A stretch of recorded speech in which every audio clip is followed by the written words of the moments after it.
2절씩 교독하겠습니다. 여호와 우리 주여, 주의 이름이 온 땅에 어찌 그리 아름다운지요, 주의 영광이 하늘을 덮었나이다. 주의 대적으로 말미암아 어린 아이들과 젖먹이들의 입으로 권능을 세우시며 이는 원수들과 보복자들을 잠잠하게 하려 하심이니이다. 주의 손가락으로 만드신 주의 하늘과 주께서 베풀어 두신 달과 별들을 내가 보오니 사람이 무엇이기에 주께서 그를 생각하시며 인자가 무엇이기에 주께서 그를 돌보시나이까. 그를 하나님보다 조금 못하게 하시고 영화와 존귀로 관을 씌우셨나이다. 주의 손으로 만드신 것을 다스리게 하시고 만물을 그의 발 아래 두셨으니 곧 모든 소와 양과 들짐승이며 공중의 새와 바다의 물고기와 바닷길에 다니는 것이니이다. 9절 함께 봅니다. 여호와 우리 주여, 주의 이름이 온 땅에 어찌 그리 아름다운지요. 하나님의 말씀입니다. 크리스터만이라는 기독교 작가가 우리가 진리라고 믿고 있는 거짓말이라는 제목의 책을 썼습니다. 그래서 그 책에서 말하는 것이 이거죠. 우리가 살아가면서 우리가 불행을 느끼는 그러한 많은 이유가 환경적인 때도 있지만은 더 깊은 이유는 우리가 마치 진리인 것처럼 믿고 있는 거짓말들 때문에 우리의 인생이 불행해진다는 것이죠. 예를 들면 이런 것입니다. 일이 내 뜻대로 되지 않으면 나는 결코 행복해질 수 없다고 생각하게 하는 진리같이 들리는 거짓말 때문이라는 것이죠. 행복하려면 나는 완벽해져야 한다는 진리 같은 거짓말 때문이라는 것이죠. 행복하려면 나는 모든 사람에게 사랑과 인정을 받아야 한다는 진리 같은 거짓말 때문이라는 것이죠. 여러분, 우리의 두뇌가 리코딩 시스템이 탁월합니다. 녹음기가 아주 탁월한 녹음기입니다. 그래서 그런 거짓말이 한번 녹음이 되면요, 지워지지를 않습니다. 삶의 상황이 전개되면서 그 거짓말이 계속 우리 속에서 돌아가면서 우리로 하여금 그래서 불행을 선택하며 살아가게 하는 역할을 하는 것이죠. 우리가 속고 있는 진리같이 들리는 거짓말이 우리 속에 굉장히 많이 있습니다. 그 중에서 가장 우리에게 치명적인 피해를 주고 있는 거짓말이 하나 있습니다. 뭔지 아세요? 하나님은 우리의 행복에 방해가 되는 분이라는 거짓말입니다. 여러분, 솔직히 우리에게 조금 그런 거짓말이 있지 않나요? 하나님 너무 잘 믿으면 인생이 좀 재미없을 것 같아 하는 그 거짓말이 우리 속에 혹시 자리 잡고 있지 않나요? 저는 종종 그런 분들을 만납니다. 그래서 하나님을 믿지 않는 것 아닙니다. 교회를 나오지 않는 것 아닙니다. 그런데 하나님과 가능하면 최대한의 거리를 두고 하나님과 영적인 관계를 유지하면서 살아가려고 애쓰는 분들을 종종 만나게 됩니다. 자, 그런 분을 한번 만났습니다. 지금 이제 세상 떠나셨는데 그분이 중년일 때 그분은 교회 알러지가 있는 분이셨어요. 아내는 기독교 가정에서 자랐고 또 기독교 학교를 나왔고 그래서 교회는 다니기는 하지만 신앙이 깊은 분은 아니었어요. 근데 이분은 한국의 파란만장한 시대 때 청년기를 보낸 분이세요. 4.19를 지나고 학생 데모로 해서 감옥을 가고 그리고 한국에서 발붙일 수 없어서 이민의 길을 떠난, 그러나 한국에서 가장 좋은 대학을 졸업한 수재였어요. 근데 그분이 제가 전한 예수를 듣고 하나님이 하시는 것이죠. 예수를 믿으셨어요. 그리고 너무 하나님에 심취돼서 성경을 읽고 깊이 빠져 들어가는데요, 그걸 곁에서 가장 못마땅하게 여기며 방해하는 한 사람이 있었어요. 아내였어요. 왜냐하면 남편이 예수를 너무 잘 믿으면, 남편이 하나님과의 관계가 너무 깊어지면 그동안 세상에서 즐겼던 그러한 라이프 스타일을 즐길 수 없다는 그 염려가 아내로 하여금 남편이 하나님과 너무 가까워지는 것을 브레이크를 거는 모습을 보았어요. 여러분, 우리가 속아 넘어가는 거짓말이요, 아무런 근거가 없는 그런 것은 아니죠. 하나님을 삶의 중심에 모시고 살면, 하나님의 영광을 위해서 살면 지불하는 대가가 분명히 있습니다. 예수님은 우리를 부르시면서 그걸 숨기지 않으셨습니다. 그래서 예수님께서 마태복음 13장 44절부터 46절 사이에서 천국은 하는 비유를 주셨어요. 이렇게 말씀하십니다. 천국은 마치 밭에 감추인 보화와 같으니 사람이 이를 발견한 후에 숨겨두고 기뻐하며 돌아가서 자기의 소유를 다 팔아 그 밭을 사느니라. 또 천국은 마치 좋은 진주를 구하는 장사와 같으니 극히 값진 진주 하나를 발견하며 가서 자기의 소유를 다 팔아 그 진주를 사느니라. 오늘 여기서 말씀하시는, 예수님이 말씀하시는 천국은 죽은 후에 가는 장소를 의미하는 것은 아니죠. 영어 성경에 보면 그 천국을 또 Kingdom of Heaven이라고 번역을 했어요. 즉 하나님이 주권을 가지신 곳, 하나님이 다스리는 현재의 삶에 대한 것을 말씀하시면서 주님, 더 좋은 것을 얻기 위해서 대가가 따른다는 것 말씀하셨죠. 근데 이 비유가 강조하고 있는 것은 이거죠. 대가를 지불해야 된다는 것을 강조하는 것보다도 그 대가의 결과로 얻게 되는 축복이 훨씬 크다는 것을 강조하는 것이죠. 여러분, 세상에서도 사람과의 교제에 있어서도 좋은 친구를 얻기 위해서는요, 대가를 지불해야 합니다. 그런데 하물며 하나님과의 관계가 깊어지기 위해서 대가를 지불하는 것은 당연한 것입니다. 대가가 있습니다. 세상에서 즐거워하던 것 좀 희생하는 것 따라오게 마련입니다. 시간과 물질 희생해야 합니다. 그렇지만은 하나님과의 관계가 깊어지면요, 우리는 가장 소중한 것을 회복하게 됩니다. 그게 뭐냐면 자기의 가치의 회복입니다. 나라는 존재의 가치의 회복입니다. 예수 그리스도를 만나면, 예수 그리스도를 통해서 하나님을 알면 내가 천하를 주고도 바꿀 수 없는, 그래서 하나님께서 아들의 생명마저도 희생하시리만큼 내가 소중한 존재라는 내 존재 가치에 대한 회복이 일어나게 되는 것이죠. 오늘 시편 8편을 기록한 다윗의 경험이, 시성 다윗의 경험이 바로 그런 것이었습니다. 다윗이 내가 지금 섬기고 있는 하나님이 어떤 하나님인가를 깨닫게 되니까요, 내가 얼마나 소중한 존재라는 것을 그가 인식하게 된 것이죠. 그래서 그 감격을 노래한 것이 시편 8편이에요. 시편 8편의 구조를 잘 보면 1절에서 여호와 우리 주여, 주의 이름이 온 땅에 어찌 그리 아름다운지요, 주의 영광이 하늘을 덮었습니다.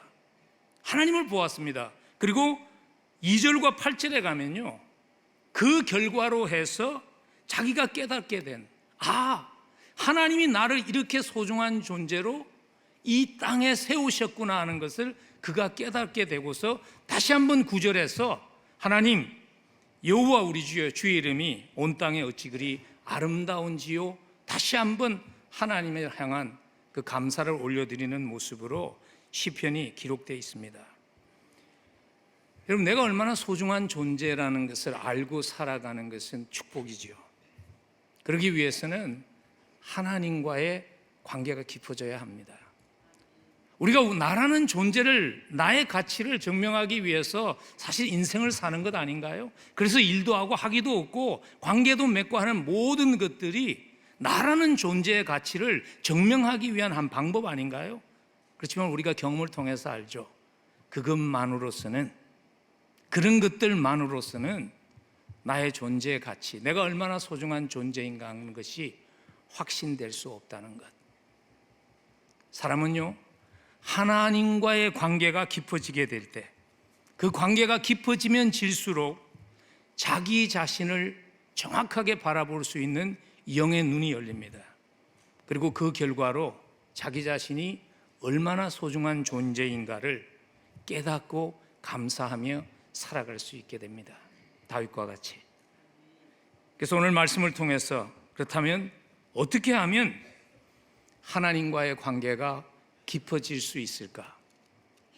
하나님을 깊이 경험했던 믿음의 사람의 음성을 통해서 그 답을 우리의 가슴 속에 담을 수 있는 아침 되기를 간절히 축복합니다. 어떻게 하면 하나님과의 관계가 깊어질 수 있을까? 그 첫 번째 답은 이것입니다. 부족함과 연약함마저도 쓰시기를 즐겨하시는 하나님을 신뢰해야 합니다. 여러분, 신뢰가 관계를 깊어지게 합니다. 오늘 2절의 고백이 바로 그런 것입니다. 오늘 2절에서 다윗이 하고 있는 고백이 뭐냐면요, 자기의 부족함마저도 영광의 도구로 쓰신 하나님의 손길을 경험하고 나서 그 감격을 기록한 것이 2절의 말씀입니다. 주의 대적으로 말미암아 어린 아이들과 젖먹이들의 입으로 권능을 세우시며 이는 원수들과 보복자들을 잠잠하게 하려 하심이니이다. 다윗은 지금 2절 말씀에서 자기가 어린 목동일 때 아무런 준비되지 않은 부족한 자기를 쓰셔서 골리앗을 물리치셨던 그 하나님을 찬양하고 있는 것입니다. 골리앗이 다윗을 만났을 때 다윗의 나이 어림을 비웃었죠. 그래서 오늘 다윗은 2절에서 이렇게 말합니다. 어린 아이들과 젖먹이들의 입으로 하나님께서는 하나님의 권능을 보여주셨습니다. 골리앗이 40일 동안 이스라엘의 군대와 하나님을 조롱했습니다. 그래서 오늘 2절에서 다윗은 이렇게 노래합니다. 원수들과 보복자들을 잠잠하게 하셨습니다. 하나님을 모독하는 골리앗을 물리치기 위해서 하나님은 탁월하고 잘 준비된 군인을 사용하시기보다는 경험 없고 아직 어린 목동이었던 다윗을 쓰셔서 하나님이 영광을 받으신 그 은혜에 다윗은 지금 감격해서 노래하고 있는 것이죠. 여러분, 우리가 살고 있는 세상은요, 준비된 사람을 원하죠. 그래서 직장을 잡으려면 계속 익스피리언스를 묻잖아요. 그리고 당신의 경력과 학위를 묻잖아요. 그것이 세상의 시스템입니다. 세상은 준비된 사람만을 쓰기를 원합니다. 그렇지만 우리 하나님은 부족하고 연약한 자를 쓰셔서 영광 받기를 즐겨하시는 하나님이십니다. 하나님께 쓰임을 받은 대부분의 사람들을 보면, 인간적인 기준으로 보면 참 연약하고 부족함이 많은 사람들인데 하나님이 그들을 쓰셨기 때문에 그들의 인생을 아름답고 위대하게 하셨지요. 오래전에 제가 읽었던 책들 가운데 한 책이 세계를 변화시킨 믿음의 거인들이라는 책이 있었습니다. 그 책에 보면은 하나님의 영광을 드러내는 일에 쓰임받았던 사람들이 많이 등장하는데요, 등장하는 모든 사람들의 공통점은 무엇인가 하면 부족함이 있고 연약함이 있는 사람들이었다는 것입니다. 드와이트 무디, 잘 아시죠? 가난하고 그래서 교육받지 못하고 농부의 아들로 태어난 드와이트 무디를 하나님께서는 전도자로 세우셔서 썼습니다. 케임브리지에서 그가 설교를 했을 때 많은 사람들이 비웃었다고 그러죠. 왜냐하면 영어 문맥도 틀리고 문법도 틀리고 하는 말을, 그때 무디가 이런 유명한 얘기를 했습니다.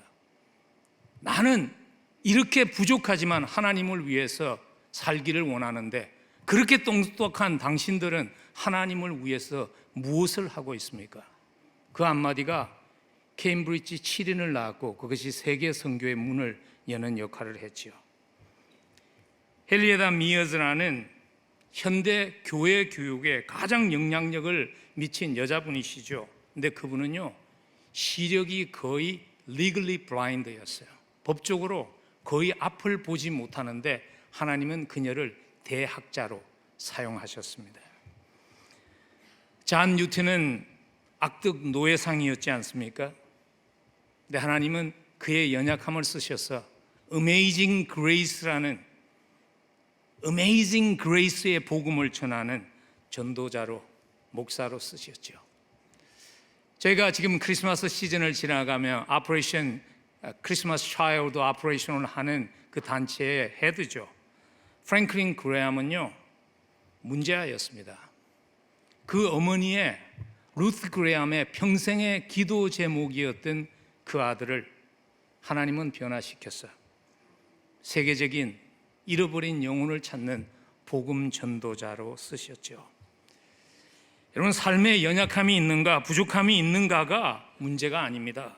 누가 그 연약함을, 그 부족함을 붙잡고 있는가가 더 중요한 것입니다. 하나님께 그 모습 그대로, 하나님이 나의 연약함마저도, 하나님이 나의 부족함마저도 하나님의 영광을 나타내는 일에 쓰실 수 있도록 맡길 수 있을 때, 우리의 부족함과 연약함을 쓰시는 그 하나님의 손길을 경험할 수 있을 때, 우리는 하나님과의 관계가 깊어지고 나의 소중함을 회복하게 될 것입니다. 하나님이 부족해서 쓰지 못한 사람은 없습니다. 하나님이 연약해서 쓰지 못한 사람은 없습니다. 여러분, 이 자리에 서 있는 제가 산 증인 아닙니까? 그리스도를 만나고 살아온 지난 세월을 돌아보니까요, 하나님의 은혜가 아니었으면 이 자리까지 올 수 없었습니다.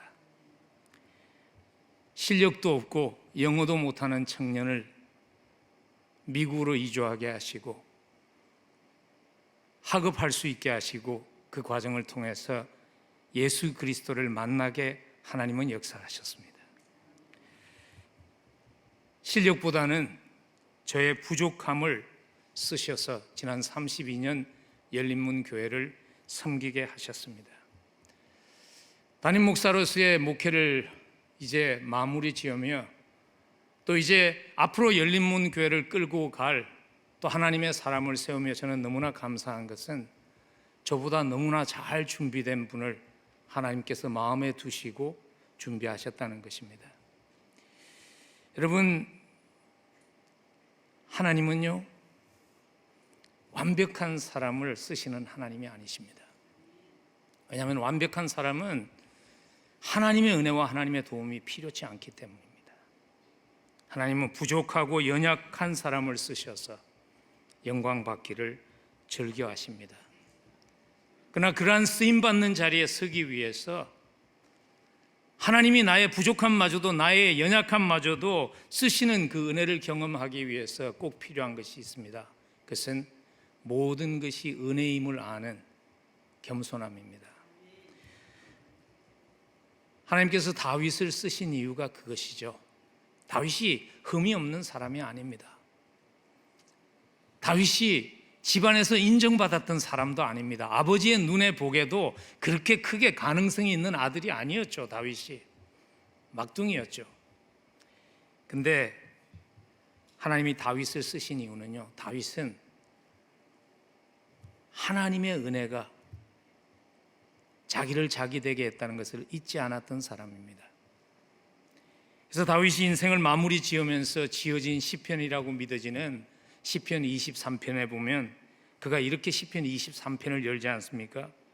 여호와는 나의 목자시니 내게 부족함이 없으리로다. 여러분, 하나님이 목자가 되려면 내가 하나님 없이는, 목자 없이는 살 수 없는 연약한 양이라는 것을 인정할 수 있어야지 하나님이 목자 될 수 있는 것이죠. 다윗은 왕이 되고 나서 그의 왕일 때의 전성기였죠. 예루살렘에서 역대상 17장 16절과 18절을 보면 잊지 않았습니다. 자기가 그 자리에 서게 된 것이 하나님의 은혜라는 것을. 그래서 그가 고백합니다. 다윗 왕이 여호와 앞에 들어가 앉아서 이르되 여호와 하나님이여, 나는 누구이오며 내 집은 무엇이기에 나에게 이에 이르게 하셨나이까.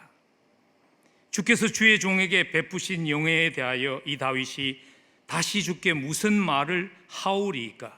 주께서는 주의 종을 아시나이다. 하나님, 하나님이 나를 압니다. 하나님이 나의 부족함과 나의 연약함을 하나님이 너무나 잘 아십니다. 근데 하나님 무슨 은혜인지요? 다윗이 잊지 않았습니다. 여러분 혹시 현재 누리고 있는 성공들로 해서 그것이 하나님의 은혜 때문에 내가 그 자리에 섰다는 것을 잊지 않았으면 좋겠습니다. 우리가 이 사실을 혼동하는 순간에 우리는 또다시 무거운 짐을 지게 되는 것입니다. 인생을 사는 두 방법이 있죠. 은혜로 사는 방법이 있고 실력으로 사는 방법이 있습니다. 실력으로 사는 삶은 피곤한 삶이죠. 내 실력으로 나의 가치를 증명하기 위해서 사는 삶은 피곤한 삶이지요. 그러나 하나님의 은혜가 나를 적합한 곳에 세우시고 영광을 받는 삶은 하나님이 일하시는 것이기 때문에 짐을 지지 않아도 되는 행복한 삶이죠. 우리의 삶이 하나님이 하셨다는 고백이 있는, 하나님의 은혜임을 잊지 않는, 그래서 하나님을 신뢰하며 살아가는 복된 인생이 되기를 간절히 축원합니다. 하나님과의 관계가 깊어지려면 필요한 또 한 가지의 태도가, 두 번째 태도가 3절부터 5절에 담겨 있습니다. 우리 함께 읽으면 좋겠습니다. 3절부터 5절까지 한 목소리로 함께 읽습니다. 주의 손가락으로 만드신 주의 하늘과 주께서 베풀어 두신 달과 별들을 내가 보오니 사람이 무엇이기에 주께서 그를 생각하시며 인자가 무엇이기에 주께서 그를 돌보시나이까. 그를 하나님보다 조금 못하게 하시고 영화와 종기로 관을 씌우셨나이다. 오늘 시상 다윗은요, 하나님과의 관계가 깊어질 수 있었던 두 번째 이유를 지금 3절과 5절에서 이렇게 고백하고 있는 것입니다. 하나님이 허락하신 환경 속에서 하나님의 사랑의 손길을 볼 수 있었기 때문이라고. 하나님과의 관계가 깊어지려면요, 하나님이 허락하신 환경 속에서 역사하시는 하나님의 사랑의 손길을, 환경을 붙잡고 있는 하나님의 사랑의 손길을 볼 수 있어야 합니다.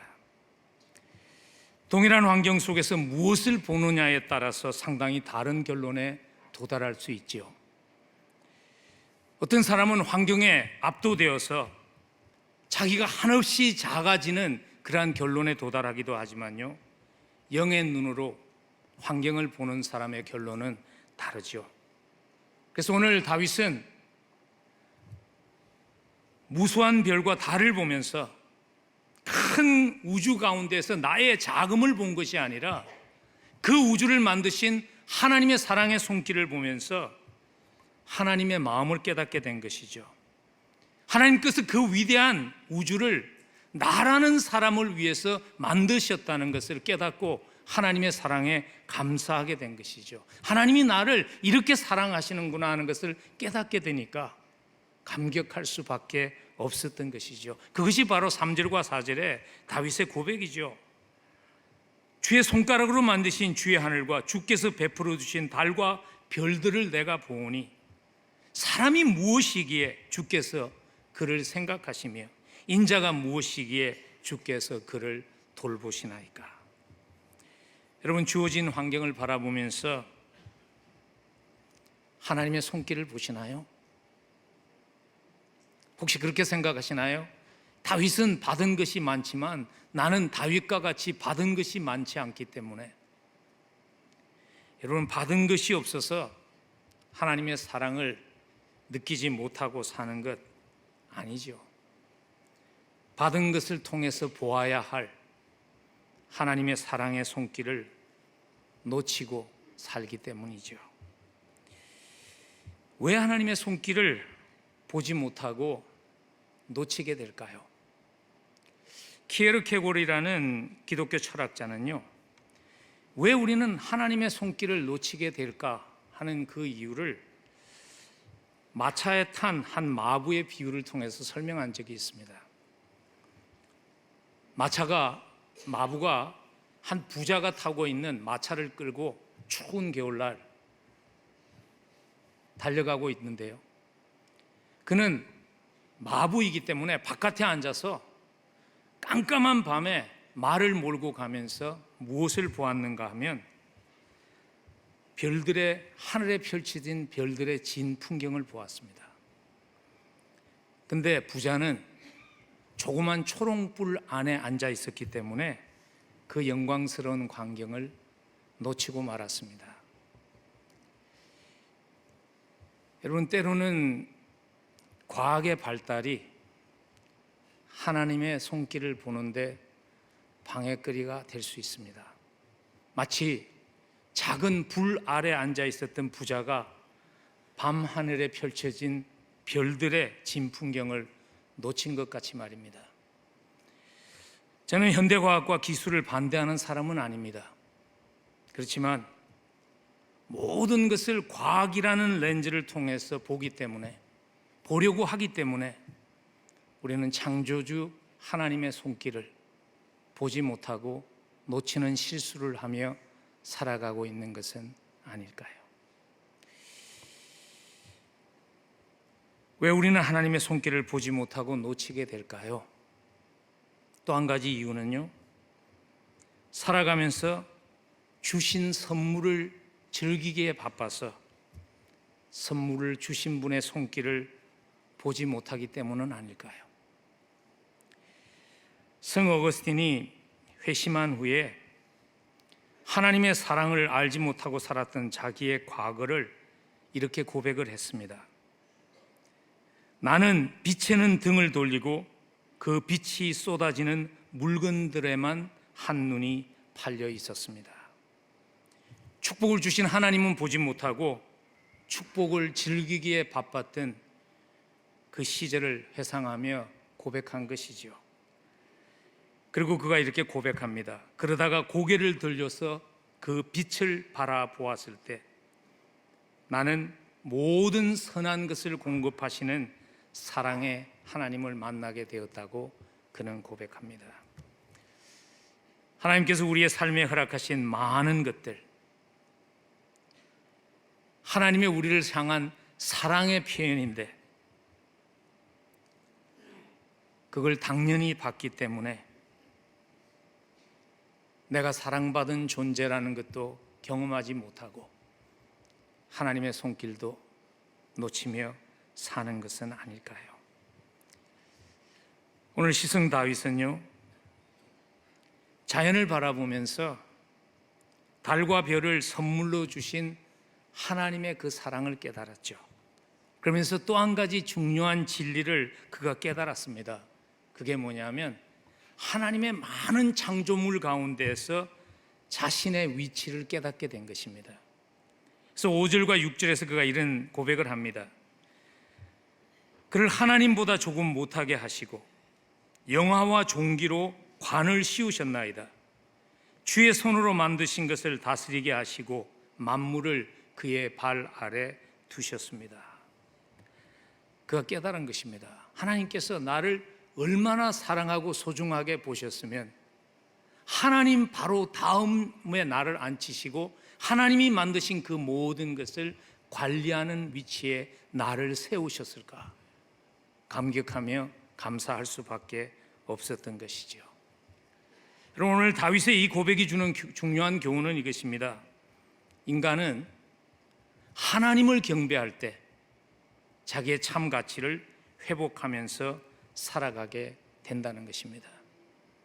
그래서 하나님을 경배하는 사람의 자기 자신에 대한 평가와 하나님 없는 사람의 자기 자신에 대한 평가가 판이하게 다른 것을 우리는 볼 수 있습니다.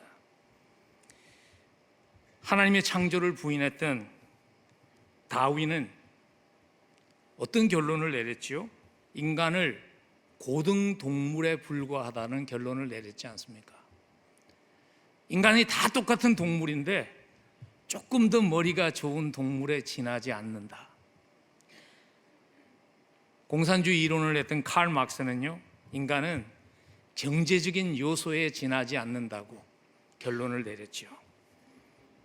현대 심리학에 굉장히 중요한 영향을 미쳤던 지그문드 프로이드는 인간은 성숙되지 못한 미숙한 어린 아이에 불과하다는 결론을 내렸죠. 다윗이 하나님을 경배하며 내린 결론과는 내가 이렇게 소중한 존재이구나, 하나님이 그렇게 아름다운 것을 만드시고 나를 믿고 나에게 이것을 맡기셨구나, 내가 이렇게 소중한 존재이구나 하는 결론과는 너무나 판이하게 다른 결론 아닌가요? 여러분, 우리는 하나님을 경배하며 하나님만을 경배하며 살도록 창조된 존재입니다. 그런 존재들이, 하나님만을 경배하며 살아야 할 존재들이 엉뚱한 것을 경배하며 살아갈 때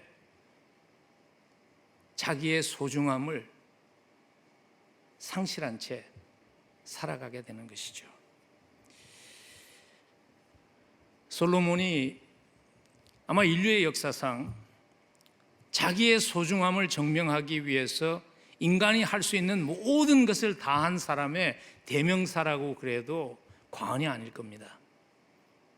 근데 전도서에서 솔로몬이 결국 내린 결론을 이렇게 요약했습니다. 우리 한번 같이 읽으면 좋겠습니다. 전도서 12장 12절부터 13절 함께 읽습니다. 내 아들아, 또 이것들로부터 경계를 받으라. 많은 책들을 짓는 것은 끝이 없고 많이 공부하는 것은 몸을 피곤하게 하느니라. 일의 결국을 다 들었으니 하나님을 경외하고 그의 명령들을 지킬지어다. 이것이 모든 사람의 본분이니라. 다 해봤죠. 명성도 즐거움도 학위도 다 해봤는데 결론은 무엇인가 하면 그것은 나는 누구인가, 나의 가치는 무엇인가 하는 것을 증명하기 위해서 지고 가는 무거운 짐밖에 되지 않았다는 것이죠. 결국 인간은 하나님을 경배할 때, 우리의 경배를 통해서 하나님이 영광을 받을 때 인간은 자기가 존귀한 존재라는 그 존재감을 회복하게 된다는 것을 잊지 말라고 오늘 솔로몬은 결론을 내립니다. 여러분, 하나님을 경배해야 할 사람이 그 하나님을 경배할 자리에 엉뚱한 것을 앉히면 이용당하며 살게 됩니다. 영국의 역사 소설 작가였죠. A.N. 울슨이 이런 굉장히 핵심적인 한마디를 했습니다. 하나님을 폐위시킨 그 세대는 하나님의 자리를 비워둘 수 없었다고. 역사를 보면 하나님의 자리를 폐위시킨 그 세대는 하나님이 앉아야 할 성소를 비워둘 수 없었다는 겁니다. 무엇인가로 하나님을 대신해서 그 자리에 앉혀야 했다는 것이죠. 그래서 하나님이 없다고 말했던 공산주의자들은 하나님의 자리에 레닌을 앉혔습니다. 근데 아이러니는 그것 아닙니까? 요즘 가는 곳곳마다 레닌의 그 스태츄를 끌어내리기 위한 많은 그러한 일들이 일어나고 있는 것, 너무나 아이러니한 한 아닙니까? 하나님 없이도 살 수 있다고 자부하는 자본주의자들은 하나님의 자리에 뭘 앉혔나요? 돈을 앉혔죠. 그러나 그 결과는 뭐죠? 공산주의나 자본주의나 다 인생을 비참하게 만들었지요. 우리의 인생을 고귀하게 만들기보다는 우리의 인생을 이념과 돈의 노예로 전락시켰지요. 하나님만이 영광을 받으시도록, 하나님만이 우리의 유일한 청중이 되는 복된 인생 살 수 있는 우리 모두가 될 수 있기를 간절히 축복합니다. 그러기 위해서 마지막으로 삶의 목적을 재설정해야 합니다. 우리의 삶의 목적을 다시 한번 재정비해야 합니다. 오늘 9절 말씀에서 시성 다윗은요, 여호와 우리 주의 이름이 온 땅에 어찌 그리 아름다운지요 하면서 시편을 마무리 짓습니다. 오늘 9절 말씀은요, 단순히 1절의 반복이 아닙니다. 오늘 9절 말씀은 하나님의 영광을, 하나님께 영광을 돌리는 것이 삶의 참 목적이라는 것을 깨닫게 되었을 때 내가 얼마나 소중한 존재인가라는 것을 깨닫고 하나님을 향한 그 감격을 다시 한번 표현한 것이지 그냥 형식적인 반복이 아니라는 것입니다. 왜냐하면 다윗이 그걸 깨달은 것이죠. 하나님이 자기에게 부여하신 그 목적과 가치를 깨닫고 나니까 그 가슴의 감격을 담아둘 수 없어서 다시 한번 그 입술로 하나님의 이름이 온 땅에 어찌 그리 아름다운지요 찬송할 수밖에 없었기 때문입니다. 이런 모든 창조물은 본래의 목적대로 쓰일 때 참 가치를 발휘하게끔 되어 있습니다. 저희 집에요, 과일을 깎는 용도로 만들어진 아주 비싼 독일제 칼이 있습니다. 여러분 아시죠? 왜 쌍둥이 그려진 거. 근데 이 칼의 특징은 뭐냐면요, 다른 칼과 같지 않게 끝이 뭉퉁하다는 것입니다. 왜냐하면 제가 어느 날 부엌에서 나사를 풀 일이 있어가지고 차고에 스크루 드라이버를 가지고 가기 싫어서 그 칼로 스크루 드라이버로 대형으로 쏘다가 칼 끝이 부러졌습니다. 만들어진 용도대로 쓰지 않았기 때문에 자기 가치를 발휘하지 못하는 칼이 되고 만 거죠. 요즘은 어디 찬장 구석에 그냥 박혀 있는 것 같아요. 쓸모없는 칼이 되어가지고. 여러분, 우리의 인생도 마찬가지 아닐까요? 하나님이 창조하신 본래의 목적대로 추구하며 살지 않을 때 우리는 나의 참 가치를 발휘하며 살 수 없는 것입니다. 여러분, 오해하지 마십시오. 하나님이 빠지면 이 땅에서 뭘 이룰 수 없다, 아무것도 할 수 없다, 그런 말씀 드리는 것 아닙니다. 뭔가 이룰 수 있습니다. 그러나 문제는 무엇인가 하면 그 이룬 것들을 통해서 내가 찾았던 의미와 내가 찾았던 그 만족은 찾을 수 없다는 것입니다. 우리의 삶의 목적이 하나님의 영광을 위한 것이 될 때 우리는요, 똑같은 일을 하면서도 삶의 의미가 달라집니다. 자부심을 가지고 할 수 있게 됩니다. 리처드 포스트라는 분은 여러분들 아시죠? 많은 그리스도인의 영성에 대한 책을 쓰신 분이 자기의 책에서 자기 청년 시절의 경험을 간증한 것을 읽은 적이 있습니다. 청년 때 알래스카에 자원봉사를 갔습니다. 초봄이었습니다.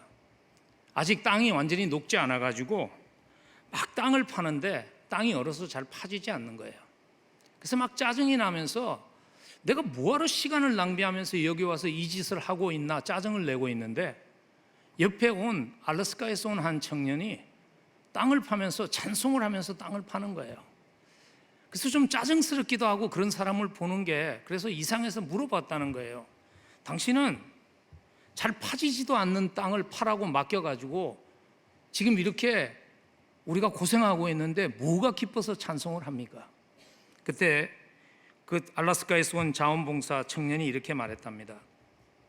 나는 나의 봉사를 통해서 이 학교가 완성되면 하나님께 영광을 돌릴 많은 인재들이 배출시키는 영광스러운 일에 참여하고 있기에 찬송이 저절로 나옵니다.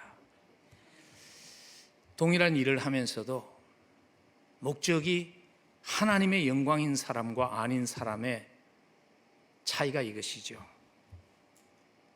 그리고 또한 동일한 일을 하면서 하나님의 영광이 목적이 될 때요, 자기에 대한 평가가 달라지는 것이죠.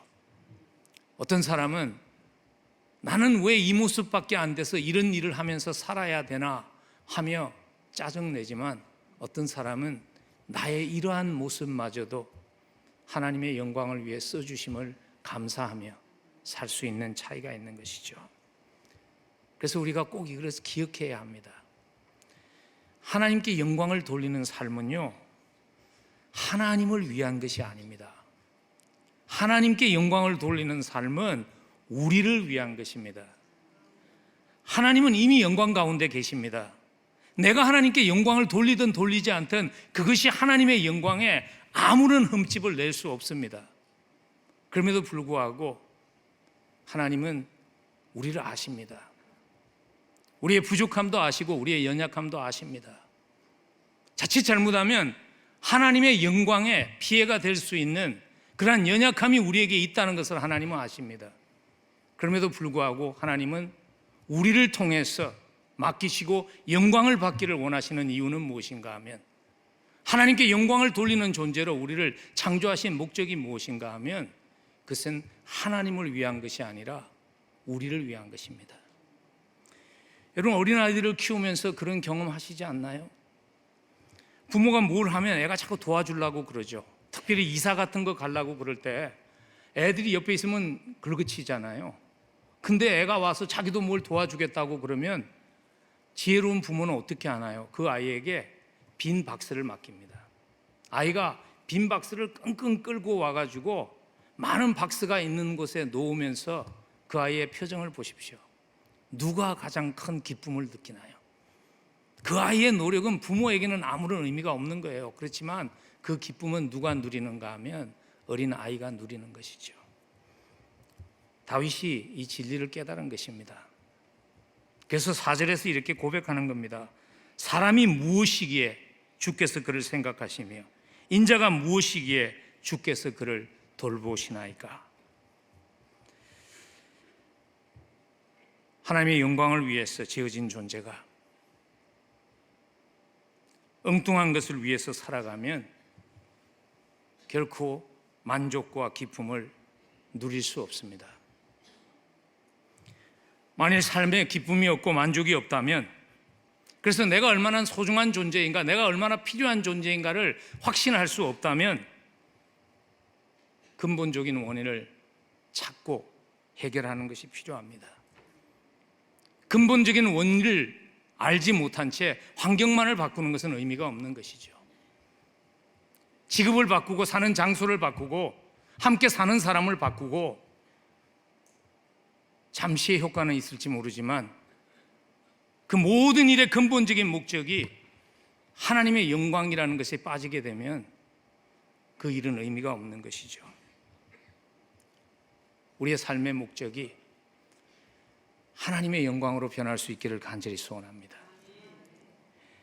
우리의 목적이 내가 원하는 것을 얻는 것, 세상에서 내가 인정받는 것에서 하나님이 원하는 일을 이루는 것, 그리고 하나님께 인정받는 것으로 변할 수 있기를 간절히 소원합니다. 그럴 때 우리의 인생이 복된 인생이 되는 겁니다. 시편 1편은요, 시편 전체를 시작하는 서론과 같은 시편입니다.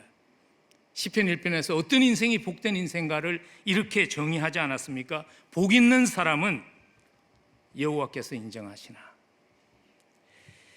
복 있는 인생은, 축복받은 인생은 하나님께서 인정하시는 인생입니다. 우리의 인생이 하나님께 인정받는 인생이 되기를 간절히 축원합니다. 그래서 우리가 인생을 마치며 우리의 고백도 다윗과 같이, 하나님, 내 잔이 넘치나이다. 내 잔은 보잘것없는데 내 잔보다 더 크고 놀랍게 하나님 나를 써주셔서 너무나 감사합니다는 고백이 여러분과 저의 고백되기를 간절히 소원합니다. 우리 그런 인생 되기 위해서, 그래서 우리 끝을 생각하며 사십시다. 잠시의 편리함, 잠시의 편안함 때문에 인생의 끝에 가서 후회하지 않도록 우리 지혜롭게 끝을 생각하며 사십시다. 여러분, 요즘 가장 큰 거짓말 중에 하나가 뭔지 아십니까? 100세 시대라는 겁니다. 여러분, 주위에서 100세를 사신 분이 그렇게 많이 계시나요?